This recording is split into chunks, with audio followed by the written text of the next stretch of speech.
What's up, idols? It's CC Lesson 3. Welcome back to my channel. Happy New Year. Happy 2024. I hope this year is great. I hope everyone prospers. I hope you get everything that you want this year. Before we start, I would like to know in the comments, what is one thing you are looking forward to doing or accomplishing in 2024?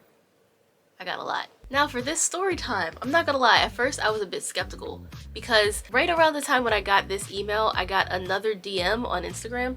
Sorry if I sound congested, by the way, I kinda am. But I got a DM from a girl who said that she wanted to email me her story about a sort of entanglement that she had with a guy from the Physical 100 show on Netflix. But she ended up saying she didn't want to do it because she was worried about his fans finding out who she was and getting hate or getting sued. So I was like, okay, yeah, no problem. Like, you don't gotta tell me the story if you don't want to tell me. So when I got this email about dating a famous Korean reality TV star, I was like, hold up. Hey.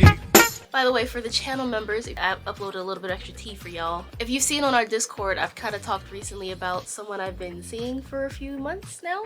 If you want to become a channel member, there's a link in the description if you guys want to sign up and all that good stuff. Also, if you have a story you would like to share, please email me at cclesson3@yahoo.com. I'm still trying to get caught up because a lot of them went to my spam folder and I'm just now realizing that. Anywho, today's story stars Kita.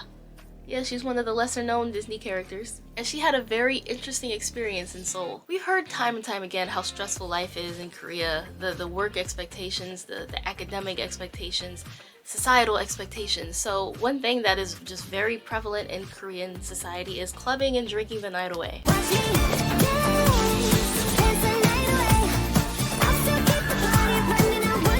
Her friends dragged her to a place in Gangnam. She was nervous because it's a very popular club. The line is always hella long. Fuck, I'm congested. And she was nervous about being like turned away at the door. But her friends did tell her, like, if there's a bunch of us and we're good looking girls, they're more likely to let us in. So we need to recruit some of our friends so we can have a better chance of getting in. So they compiled a group of sexy girls for this club. There's 3 foreigners and 2 Koreans. She didn't know what to wear. She didn't know what to expect. And the last thing she wanted was to be like the only one of her friends not allowed in. Because it's not like you all get turned away. If you're with like 2 really hot friends, they can get in, but then the bouncer will be like, oh, sorry, not for you. So she was like, I gotta look as good as my homegirls. What should I wear? I don't know what to do. Overthinking everything. So her friend came over, let her borrow some clothes, let her borrow some heels, did her makeup, did her hair, and she was like, okay, I'm feeling this, I'm feeling good. They pre-gamed and they're ready to start the night. So they get to the club and Kita sees how long this line is and she's like, oh my god, like what if we wait all this time and they get turned away at the door? So they were waiting in line. She said like 45 minutes to an hour just waiting in the line to get in. And as she was waiting, she saw the bouncer rejected hella people, mostly foreigners. They have some sort of discussion. They get like inspected a little bit. The bouncer checks some notes and it says, sorry, you can't come in for whatever reason. So she said, I'm not gonna lie, I'm kind of preparing myself for rejection at the door, just bracing for it because at this point she was pretty sure it was gonna happen. But to her surprise, they were all let in, and she said that was like a self-esteem boost, that was a party boom. She was actually like in the mood to actually party, and she's not a partier. She said they walk in, there's flashing lights everywhere, smoke machines, there's confetti, it's crowded as hell, the music is loud, and she ended up having a headache pretty quickly. But you know, she's trying to ignore it, she's trying to have a good time. She just got into this exclusive club, so she's feeling herself, so she tries to ignore the headache. So they get in, and she says she started to see people gathered around certain people as if they were famous.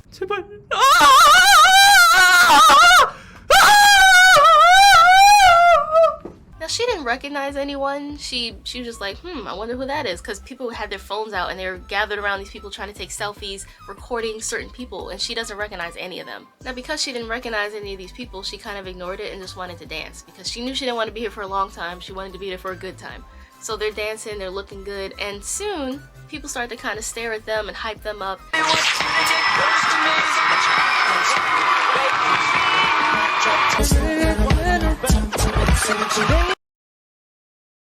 And eventually someone invited them over to the VIP section. At first she didn't want to go because she was surprised by how much fun she was having just dancing with just her friends, but she knew if they go to VIP, they're going to be expected to interact with strangers. Bad touch, stranger danger.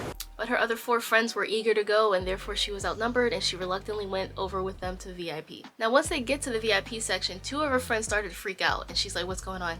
Like they saw somebody and started to freak out. She doesn't watch like a lot of Korean TV. She's not really into K-pop all that much. She likes dramas. She's a drama person. So if there were some actors that walked in, she said she would know. If there's singers, if there's casual stars, online stars, social media stars, she would not know who they were. So yeah, they're all fangirling and Kita has no idea why. So remember, there's 5 of these girls, and when they get to the VIP section, there's 8 guys trying to offer them drinks. And she said she didn't want to be too paranoid, but as a girl, you can never be too cautious. And because she didn't see the drinks getting poured, or who made them, she didn't want it. Like, they were just drinks just sitting out, and they were just handing them out to girls. And she was like, no, yeah, I'm not gonna take that. And then one of the guys in the VIP section had the nerve to give her shit for being paranoid. Like, it was a completely invalid, unfounded concern. Burning Sun has entered the chat. I'm sorry, pause, timeout. Can we just take like 30 seconds to a minute to I just gotta get this out. I am so sick So done with wishing. of guys acting like girls are unreasonable and paranoid for being cautious. Like, do they not see the news? Do they not know what happens to girls? You're not unreasonable for taking precautions. Like, we have to check in with our friends. We always have to say, let me know when you get home. We can't walk home alone. We can't take drinks that we didn't see get poured or made. Like, we have to look out for each other. Don't tell us we're being paranoid or unreasonable for that. Don't be mad at us for reacting how we do. Be mad at your friends for doing what they do to make girls react this way. Sorry. I'm better now. Anywho, so like I was saying, there was a guy who was mad at Kita for not wanting to take the drink, giving her shit for it. And then along comes another guy who's like, no, it's fine. She doesn't have to drink if she doesn't want to, and kind of calming his friend down. But for the sake of this story time, we'll call this gent Sun.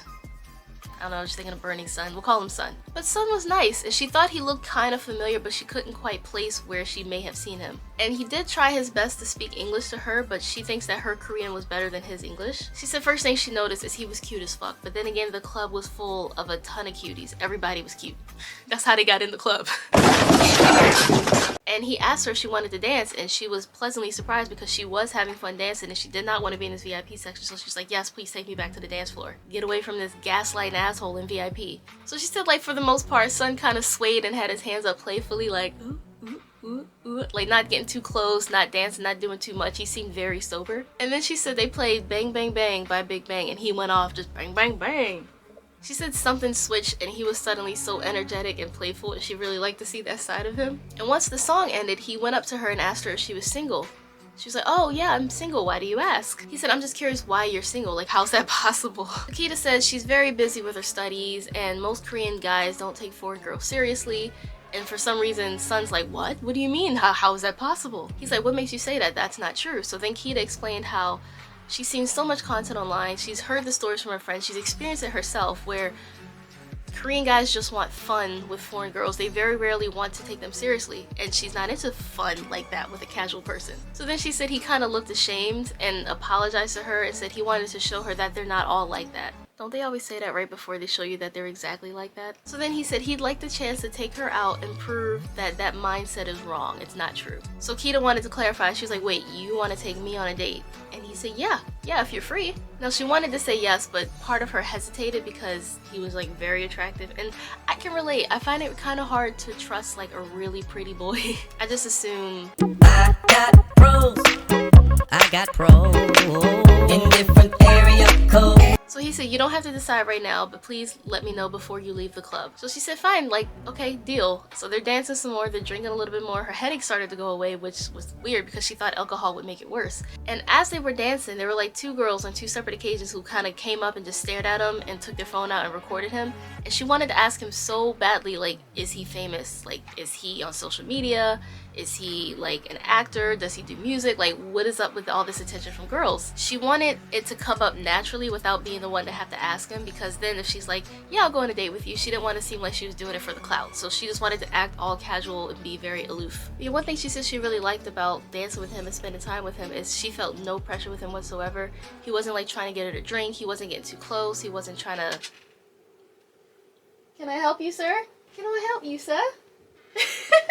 You're turning the wrong way. Camera's that way. Say hi. Say hi. He sure loves to make cameo appearances, doesn't he? Anyway, after dancing with him all night, feeling no pressure, she did decide to take him up on his offer and let him take her out on a date. He said he was excited to show her the good side of Korea and give her a good impression. That is not correct. Hold that thought. Yeah. Don't make your hoots. Wait till we get to the story. So this was about to be Kita's first ever date in Korea, so she was really excited. She was also a bit nervous. So for their first date, they met at Karosugil station at around 3 p.m. And that's like a really bougie area of Gangnam, for those who don't know. She said she didn't know what to wear because she didn't know what they were doing. He wanted to surprise her. And her friends told her you can't go wrong with jeans and a blazer. Like, wear a tank top, blazer, jeans, smart shoes, or comfortable shoes, flats. And one thing that she thought was so cute is they end up matching, and they did not plan for that. For their date, he wanted to show her some indoor mini golfing. She said it was all techie and like something that she'd never experienced before, and she thought it was like really cool, a really fun, interactive activity for a first date. And she said because she's so bad at it and somehow still won, she is absolutely convinced that he let her win. So after that, they went out to get some dinner, and while they were out at dinner, there was one girl, she was like a student, came over to them and asked him if he was blank. I can't put his name here. She didn't give me his name, so I can't even tell you if I wanted to. But we're not trying to have her get sued or nothing. But the girl asked him if he was from the show Singles Inferno. Do y'all know that show? Do y'all watch? 지금 매력적인 싱글 남녀가 지옥도에 도착했습니다. 아 이거 너무 이거 정글이야 정글. 심장이 너무 떨려가지고.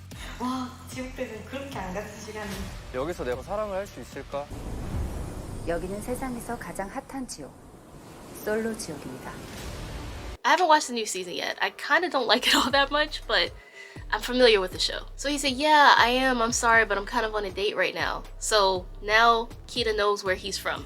She says she started watching the show, but she didn't finish it because it wasn't really her cup of tea. And she only watched it because her friends told her to check it out. So then after, with this out there, the conversation being had, he turns to Kita and asks her, oh, sorry, so do you know the show Singles Inferno?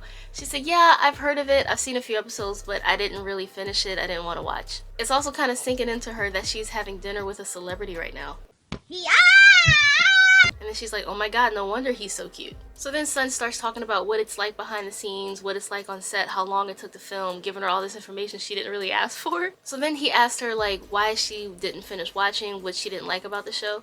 And she said that she thought the cast was kind of plain. And she said that she kind of felt like they were rude. She didn't like the idea of them being on some random island and the paradise thing. There was just some stuff she didn't like about the show, being honest with him. Now, after she expressed her disinterest in the show, he shut down.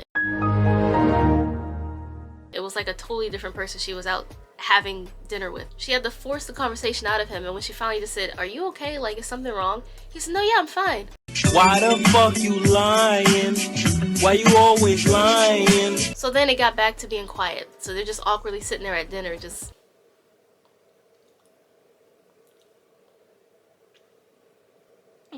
So then out of nowhere, Sun says, I think we should get the bill. I think we should go. She said, completely agree. She saw this kind of going nowhere fast and agreed with him. So when the bill came, he asked her if she would pay for it.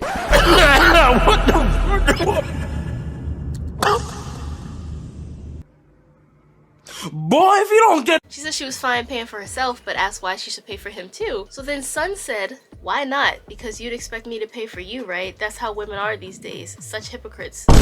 Breathe in.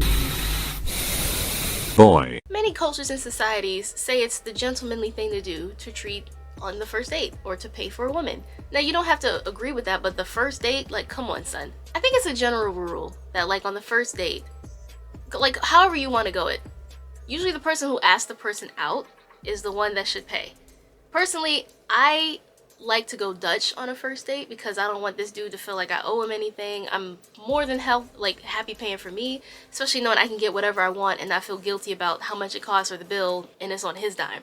So like, I can get what I want, pay for me, fine. This is why people say chivalry is dead. Now you don't have to agree to that. Sometimes it can be the girl's treat. Sometimes you split each other, go back and forth. I'll buy drinks, you buy dinner. I'll buy the tickets, you buy the snacks. Like, it don't have to be all on his dime. But the first date, son, that you asked for? I was rooting for you. We were all rooting for you. How dare you? Learn something from this. So she had no idea what was happening because up until this point, Sun was amazing. He was so fun. He was very nice, very sweet, and happy.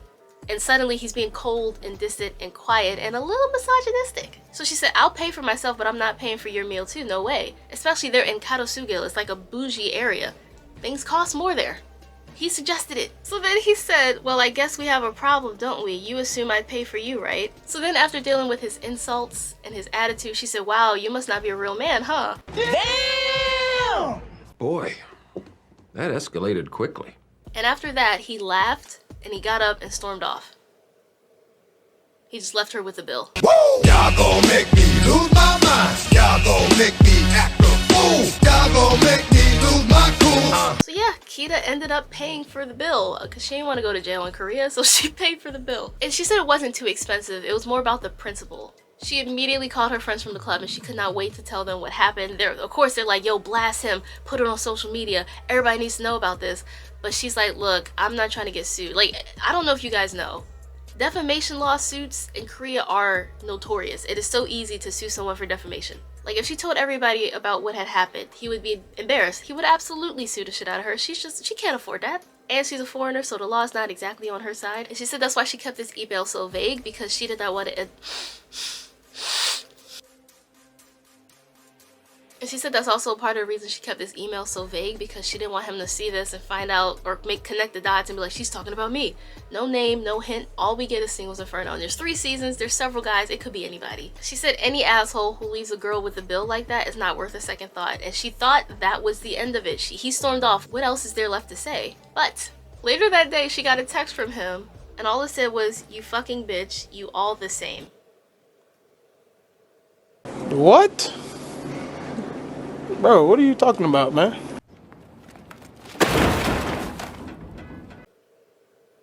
As soon as she said that she's not a fan of the show, he became an asshole. He acted exactly the same way that he said not all Koreans act. So at the end of the day, he ended up doing exactly what he said he wouldn't do. I want to show you that we're not all this way. I'll show you the fun side of Korea. We're not all bad guys. I can show you the world, shining, shimmering, splendid.